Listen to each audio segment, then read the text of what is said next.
were put into slavery, we were beat into submission, and the person that we looked up to was the slave master. So what you have to understand, a lot of black people in America look at themselves through the eyes of the slave master. We feel the same way that they feel about us. We want the same thing. There have always been laws that would pit African-American people against other African-American people. During slavery, they had a law called the Meritorious Manumission Law, where African people would get rewarded for turning in another African slave or turning in a person who wanted to create some type of rebellion or runaway slave. So there were all types of incentives to give African-American people for turning on each other. I mean, all of our major organizations are supported by people who classify themselves as white.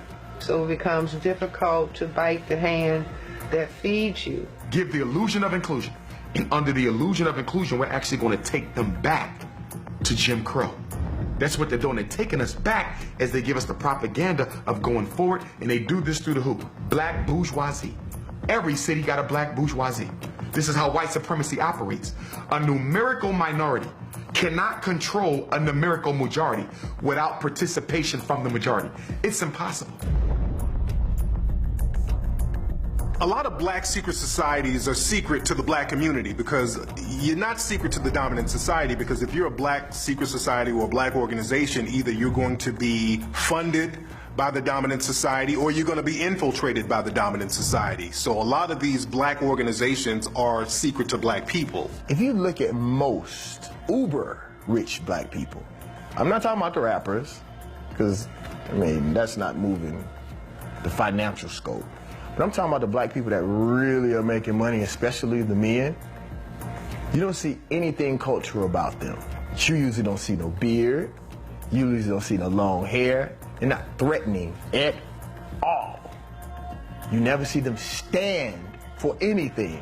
And a few of them may stand when all of the black people are standing so they won't look bad. Like they'll jump on a Trayvon bandwagon and throw a hoodie on and, you know, take a pose for the camera.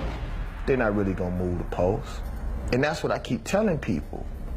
You know, a lot of black people who are doing very well for themselves, who benefited off the system being the way that it is, why would they change?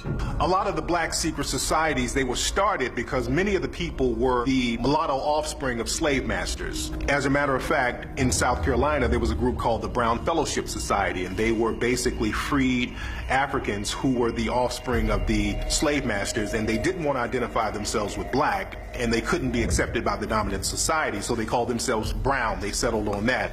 And there was a major uprising that was going to happen in South Carolina, the Denmark Vesey resurrection.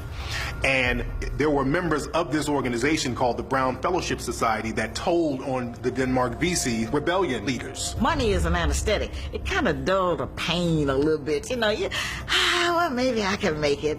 Well, it ain't so bad. You know? Well, there's some good ones out there. I mean, you know, we come up with a whole new scenario of rap to talk about once we get really, really big successful. Flat and impoverished, it is the last place on earth to look for the extraordinary or for the shadow of greatness. For generations, black people have been economically disenfranchised by different laws, different types of public policies. So because there's economic deprivation, it's very easy to find black people who need the money and who are willing to throw other black people under the bus for money. So this is why it's important for African American people, or us in general, to have rules and integrity when we're trying to get our paper. Because like they say, man, all money is not good money. There's tons of millionaire rap artists alone. 20 years ago, there was no record deals. There was no shows for just anybody. Now everybody's touching some money. So what rules? The rules is go get money. So all the rules went out the way. All the rules were forgotten. You know what I'm saying? And what happens is dudes get lost because they never had to follow no rules. They never looked up to anybody that was a stand-up person. So it's all about paper. There is no rules. So what happens is they wind up one day, I got a little money and I don't know why I don't have no real respect. Because they forgot to look at the examples before them. What did a promotion mean for black folks? Let's just take a look at what promotions meant.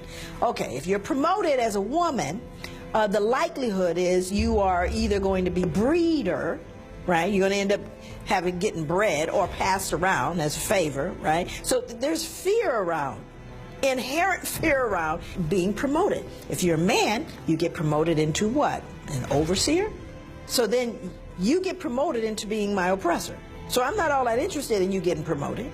Or maybe, you know, you get promoted into being a stud, right? You get promoted into, here's another one, being a preacher. Interesting, all the things that happen around that. At one time, the churches used to be a place that was some power for us and where we could go and have certain discussions or mobilize and things. Well, faith-based money that Bush came up with eliminated that, because once the churches applied for and got that money, they couldn't say nothing else about racism no more. They bought them out. There was another organization called the Blue Vein Society down in New Orleans, and they were called the Blue Vein Society because they were mulatto black people who would only let other light-skinned black people in the organization. The rule was you had to be light enough so they could see your blue veins. That's why they call themselves the Blue Vein Society. Even now, and until recently, a lot of so-called black organizations, they've had this brown paper bag test. You had to be a certain skin tone in order to be accepted. So there are a lot of these black secret societies that take on a lot of the negative viewpoints of the dominant society, or that the dominant society have of other black folk. We know that the first full-time FBI agent in American history, black agent, was actually hired to infiltrate the Marcus Garvey movement, working under the supervision of J. Edgar Hoover to destabilize it. African American people are the only people who are rewarded for turning on other African American people. You don't see that with other people in the dominant society. You don't see Latino people being rewarded for turning on other Latino people. You don't see Asian people being rewarded for turning on other Asian people.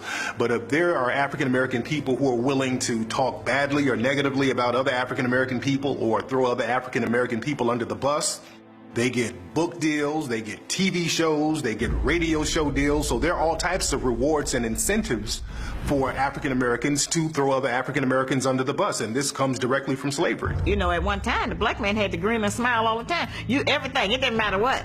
You had to keep grinning, keep smiling. That was to show all of the white people that you were not hostile and you was a happy Negro. You wasn't mad about nothing. No matter how I've been treated, I'm still happy. In the history of America, there have always been compromising black people who would do things to compromise the rest of the community. And there have been several names historically for black people who do things like this. The sellout, Uncle Tom, Mammy, Coon, I mean, all types of names utilized for people who will compromise the rest of the black community. You can't be born a coon. No, you have to practice being a coon. Practice grinning, practice bucking your eyes. Yeah, it's hard work to be a coon. Mm-hmm. Well, that man is just wasting money. From coon to tycoon. The United States Army Office of Intelligence hired a black man by the name of R.R. Moon. This is going to blow people's minds. Booker T. Washington's vice principal at Tuskegee Institute was a paid undercover intelligence officer for the United States Army, whose job was to spy on Booker T because they were concerned that he was using Tuskegee, and they were correct in their suspicions, as a hideout for black revolutionaries away from the Klan and away from the government. We know that the man who infiltrated Malcolm and served as one of his security men, Gene Roberts, was an agent, and then after he brought Malcolm down, he goes and brings the Panthers down. So they used him again after, because nobody knew who he was yet. So they was able to use him again, and then he brought down the Panthers. There is one thing that we have to be dealing with, and that is the issue of a total emancipation and liberation of our people. And if that's not the deal, then you're not part of the solution. And so we have to look at this very carefully, and we have to let folk know, whatever they may be, with all those minorities, if we all came together, we would understand we are the majority. But as long as we are divided, we will be conquered. And as long as they can play one group against another group, whatever it may be, whether it is the internal Willie Lynch syndrome or whether it is a cultural Willie Lynch syndrome, we will always be controlled, contained, and dominated by the true minority.